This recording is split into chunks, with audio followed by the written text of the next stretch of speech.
Just entered Disneyland, the hub that's in front of the parks. There we have guest services. Here you have the ticket booths. There you have where you check your luggage. Now as we walk to center over here on the left, you're going to see the monorail. That only comes from downtown Disney here.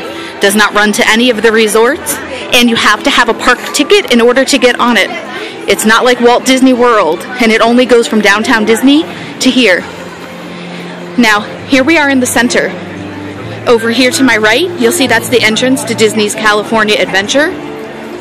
Over here on my left, that is the entrance to Disneyland. As you can see, that's the distance. If I wanted to run, it would take me about a minute to go between the two of them. And then straight ahead of us, we have where the Good Neighbor Resort buses drop you off and where the monorail bus drops you off. And regular guest drop-off.